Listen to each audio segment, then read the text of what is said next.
Greetings and welcome to Conversations with AARP in the Virgin Islands. I'm Troy Chabert-Schuster, State Director of AARP in this territory, and again, it's a great pleasure to be with you today. We hope that all of you had a very safe and happy Thanksgiving celebration with your family and your friends, and now we're looking forward to Christmas. Please continue to practice social distancing and all the other good habits to keep yourself healthy and free of COVID-19. Today, we have some special guests with us talking about a piece of legislation that we've been working on at AARP called Complete Streets Policy. And to discuss this further with us, we have Mr. John Orr of the Virgin Islands Department of Health and Mr. Peter Gajewski from the Department of Public Works. John and Peter, good day. Welcome to the show. Hi, Troy. Thank you for having us. Yeah, hi, Troy. Pleasure to be here. Great. Thank you. Thank you for being with us today. So, starting with John, tell us about your role in the Walkability Institute at the Department of Health. Sure. So in late 2015 or 2016, the Department of Health received what's called an EPI-aid, which is epidemiological assistance for a project. So when our territorial epidemiologist, Dr. Esther Ellis, looked at the types of assistance that were available, one for walkability caught her attention. The Chronic Disease Division has been promoting physical activity, obviously, as one of the three main modifiable behaviors that lead to better health. You know, the others being obviously good nutrition and tobacco avoidance.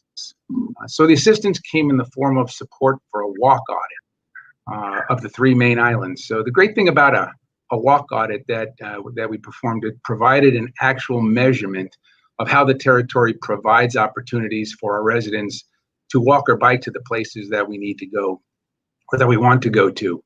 Interestingly, when we first started this, we didn't know anything about walkability. And so we were telling them, oh man, we've got great places in the Virgin Islands to walk. You know, you got the bypass that everybody uses. People walk over Sunny Isle, up by Carambola. It's really, there are nice places to walk. And of course, they told us that's not the point of it, really. It's not having places to walk, but it's being able to walk to the places that you need or you want to go to. So out of that, you know, out of all of that, we did the measurement, and we got the result that we knew we would get, which was the islands are not, they do not score high on the walkability scale. Out of that grew the Walkability Institute. Great. And before we get more into the Walkability Institute, Peter, tell us about your role at the Department of Public Works. What role do you fill there? And how does that tie in with what we're discussing today? Well, I am the design manager for the federal aid program at the Department of Public Works. So I oversee all of the designs for federally funded projects, transportation projects in the territory. And so are you also an engineer? I think I have heard that you're an engineer and you do a lot of the designs yourself too, right? We do some designs in-house. A majority of the designs, particularly on the larger capital projects, we hire consultants, and I would manage the consultants and the design process for that. Okay. Interesting. That must be a big project, looking over all of the streets, all of the roads in the entire territory. It is a lot of work, but I very much enjoy doing it. Nice. And so John, going back again to the Walkability Institute and walk audits, how were these walk audits done throughout the territory? Oh, that's a good question. So it actually was a very scientific procedure. They did a random selection of all of the roads on the island, or all of the neighborhoods, which for us are estates. So they randomly selected them, and then from within each randomly selected estate, there was a random selection of the road segments. So basically, we ended up with a totally random selection of areas and road pieces, and each road piece was audited for things like sidewalks, for traffic calming features, and traffic calming features are basically anything that slows traffic, stop signs, speed bumps, crosswalks, that sort of thing. We looked at signage, and for walkability. I mean, it's not only what's under your feet, but it's also what's around you. And the whole point of walkability is not only to give people an opportunity to walk to the places, but it's to walk safely to the places that they want to go. So we looked at safety features. And it was funny. They asked us, are there any other things that you think you might want to throw in there that might be unique to you guys? And so we said, yeah, dogs. And it's amazing how many people you see walking with a big stick when they're walking. And it's, to ward off any kind of dogs that are around it. And so, I mean, who hasn't said, hey, that street, I'm going to take this other street. I'm not walking down there because that big dog's down there that always chases me. So, I mean, those are factors that you have to take into consideration when you're talking about making a place walkable. I think maybe we also need to take into consideration the great number of chickens all over the road, right? They can be a real nuisance also while walking, not only the dogs, but the chickens. So now to try to tie this all together, we started talking about walkability and also complete streets. So how we put this together at AARP is we view walkability as being a subset of complete streets. AARP is a national benefactor and member of the National Complete Streets Coalition. And so all over the United States, AARP is always pushing complete streets policy to make our communities more livable. As part of our Livable Communities campaign, which we have in full effect here in the Virgin Islands, working toward making the Virgin Islands more livable through our advocacy. But walking deals primarily with sidewalks and crosswalks, the safety and usability of these things. But complete streets pulls it all together because it looks at also the streets themselves and possible running lanes and biking lanes and so forth to make the streets truly complete, as well as illumination and proper signage, etc. So here now, the Department of Health has completed its walk audits. And now we're moving toward this comprehensive complete streets policy. But before we talk about that, tell us a little more, John, about what were your findings in doing this walk audit? Maybe a little bit of data as to how walkable or how non-walkable are streets in the Virgin Islands. Sure. And I don't have the numbers right in front of me, and I'm a data first person, so I hesitate to spit out any numbers when I don't have them in front of me. But the upshot of it was there were very few sidewalks in the territory. One of the things we scored high on was speed bumps. There were a lot of speed bumps in some of the neighborhoods on St. Croix. But the sidewalks that we had, even the sidewalks that we had, were in terrible shape, many of them. So right off the bat, when you think about walkability, it starts out with what's under your feet, and also what's around you. So for what's under your feet, if the sidewalks are not there or the sidewalks are broken, the sidewalks in some places stop, and 50 yards later they pick up again. People are not going to feel comfortable walking in those areas. So yeah, and when we came up with a score, and I don't have it in front of me, but it was very low. Yeah, I can totally understand that and appreciate that. As we drive around and just look around, we see many sidewalks in disrepair or non-existent, or sidewalks from nowhere to nowhere, sidewalks that don't even make any sense. And crossings as well. I mean, to get from one side of the street to another side of the street, you have to be able to cross safely. And so crosswalks, pedestrian signage, any kind of traffic slowing, we just don't have a lot of that here right now. And I've, in the last 3 or 4 years that I've known Peter and been working with them, Peter is an advocate, obviously, for that, and they're trying to improve all that, get the signs up, improve the crossings for people, and just to make walking safe in the Virgin Islands. While at AARP, we focus primarily on the 50 and older population, 50 years of age and older. This is one of the programs that we see as beneficial to people of all ages. Because if the sidewalks are good for somebody in a wheelchair, an older person in a wheelchair, they'll also be good for a young child in a stroller, being pushed by his or her parents.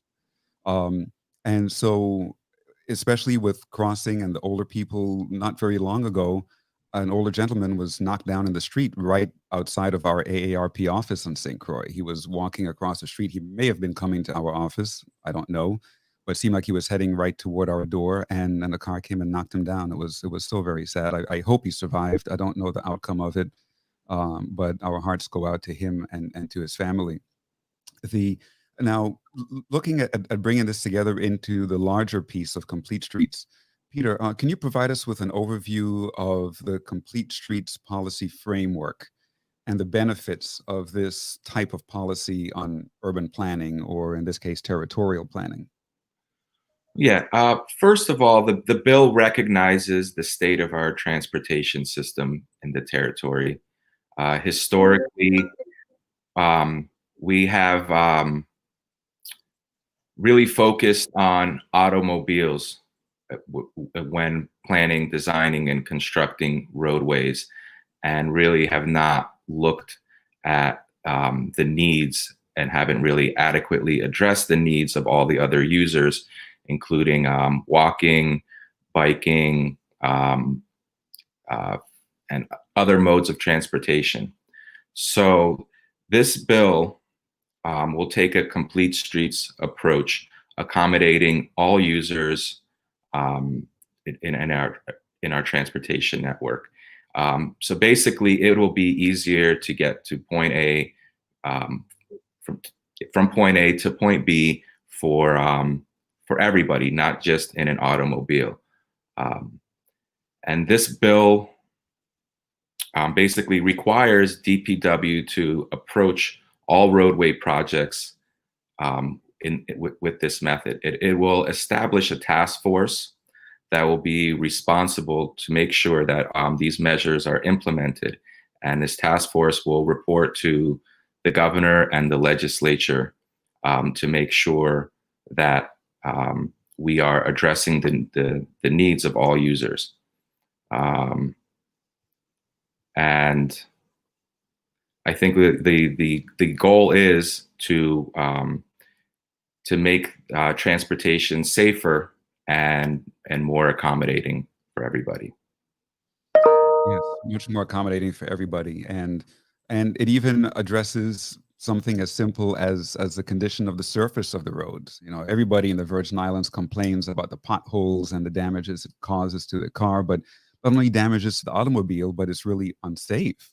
You know, if you hit a pothole in the wrong way, like I did once, and blow out a tire and bent up a rim, you know, you could easily lose control of your vehicle. Yes.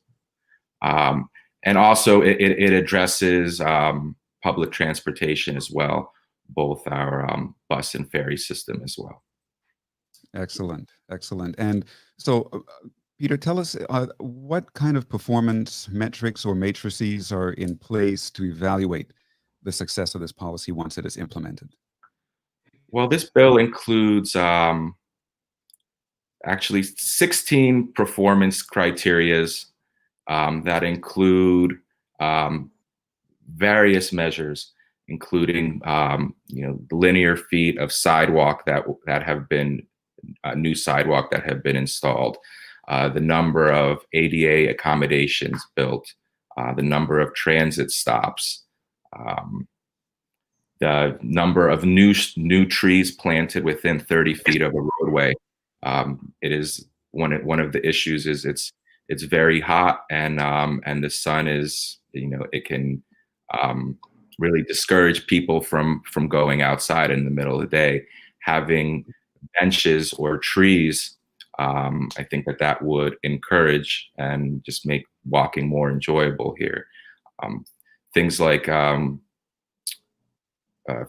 number of crosswalks and intersections improved, traffic calming devices installed, and also things like measuring daily traffic of both vehicles, pedestrians, bicyclists, tracking that. So there's a lot of performance measures that are included in this bill. One that I forgot to mention is the rate of children walking and biking to schools, which I think is very important. And also it will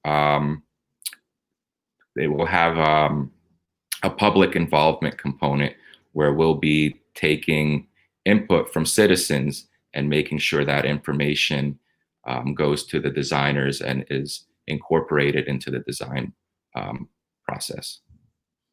Great. And this complete streets policy, I'm sure you're aware, but for our listening public, is tracking very well through the legislature of the Virgin Islands. AARP, we approached Senator Stephen Payne to sponsor this bill. He had a smaller bill that was already starting to move through the system in the legislature with regard to beautification of streets. And so he was so pleased with this complete streets policy that he put aside his bill regarding beautification and took this bill on in the form of an amendment replacing the original one regarding beautification. It has already gone through 2 committees of jurisdiction, including the Committee on Rules and Judiciary. As it has moved through the 2 committees, even other senators have signed on to it. When we offered testimony the first time, we had the Department of Public Works in favor, and Department of Health, and the Department of Human Services, and other departments within the government. So there's a lot of support for this measure. Very shortly, it'll be coming before the full body of the legislature. I'm sure it will receive unanimous approval there, and then on to Governor Bryan for final approval. So we're really, really, really excited about this. Now, unfortunately, it has been the experience here in the Virgin Islands. I'm not pointing the finger at any particular legislature, nor at our present governor, but going back in history, oftentimes bills are passed, but then not implemented. Not implemented. You know, there's so many of those over the decades here. And again, not pointing the fingers at any particular governor. So, considering that accountability is a key factor, how can we reassure the public that complete streets will be incorporated in the design and redesign of streets and roadways? Can you offer some insight into that, Peter? Sure. Well, I think that really that's going to be up to the task force. There's language in the bill that the governor must appoint a task force consisting of various members from different agencies, as well as the AARP and the Walkability Institute. And this task force will be, they will be responsible to keep track of the measures and the performance criteria and report to the governor and the legislature on a regular basis. So so then the administration can be held accountable if these measures are not being implemented properly. Right, and that task force Also, is Troy. really important. Yes, John, go ahead. Sure. So I was going to say one of the benefits of us having conducted the walkability audit is if you want to see that that in terms of accountability, at least, are they doing what they're supposed to be doing? If we redo these walk audits periodically after some of these designs are being implemented and being built, we'll actually be able to compare. It's the benefit of having a baseline measurement for something that over time we can continue these walkability audits and we can actually measure our progress. And also, public involvement is key, and all of our future projects will require a public involvement element, and that will be documented by the task force, and it will be required to address those comments and address that public involvement through the design process. So, having the public involved, will help us be accountable. Precisely, and that task force is really, really key because that will be composed of members of the community from across the territory. So, when this is implemented, we are looking forward to people stepping up to the plate to being part of this task force. We have done our best in the legislation to depoliticize it so that members of the task force do not have to be confirmed by the legislature and so forth.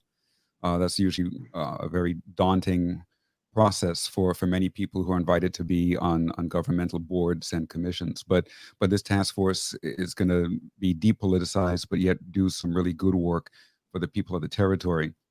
And so, with now looking at when this is implemented, what kind of health benefits to the most vulnerable, especially, can we expect from this? John, tell us a little bit about what we hope to experience in the future, health-wise.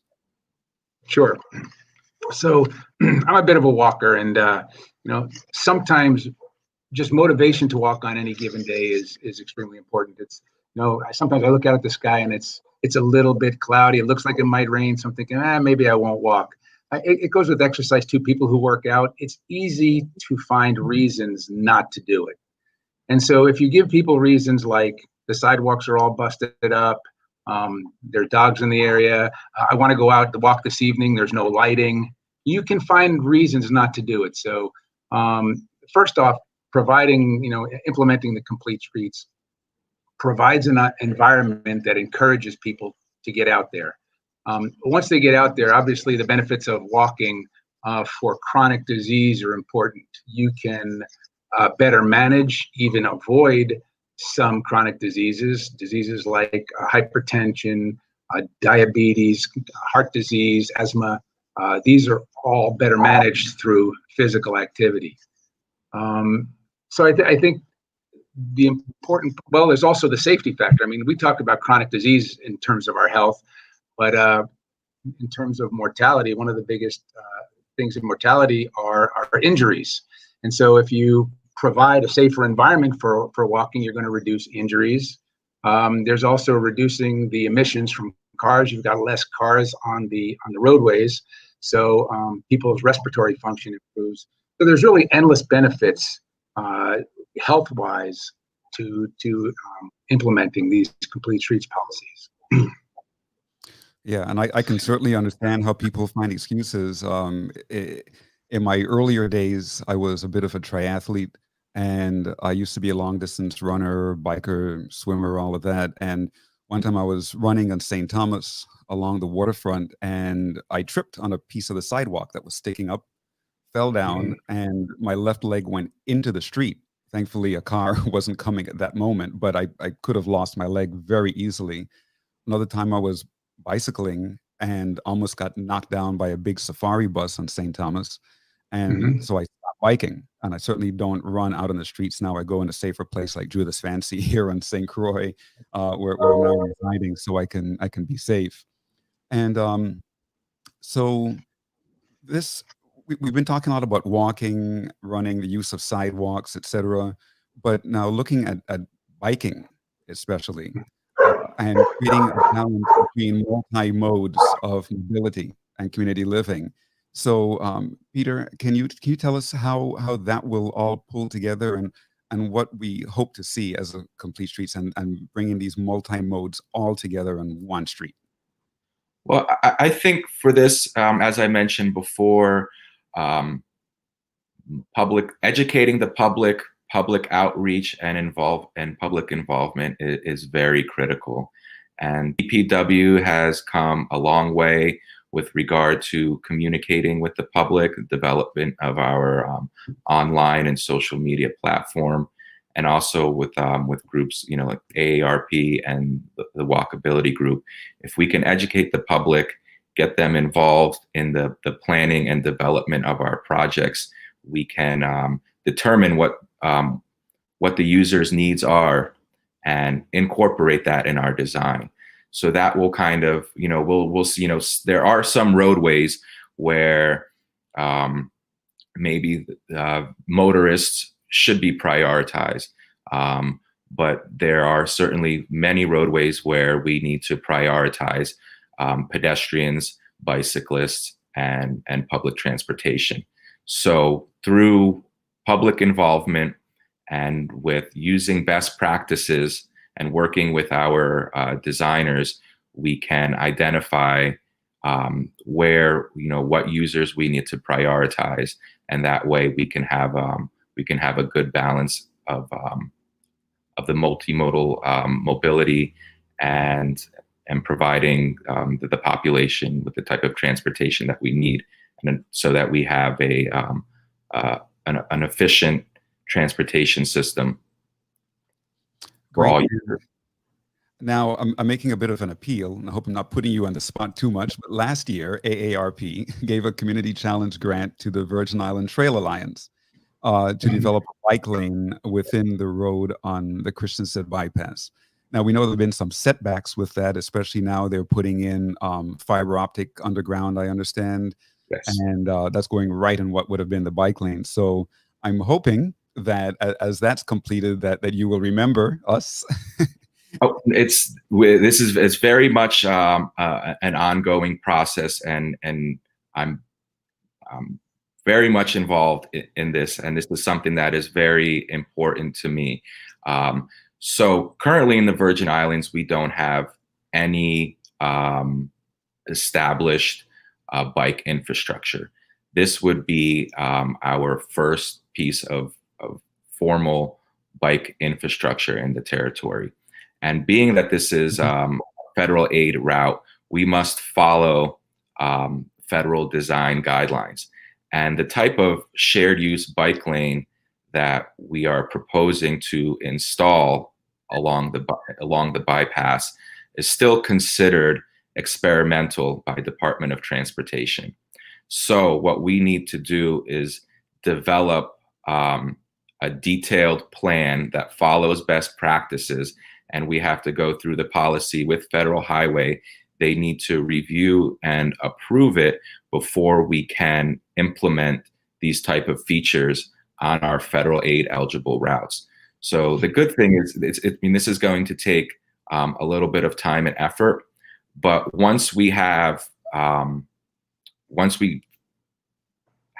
these measures approved, we can repeat these measures and use them in other places as we see fit.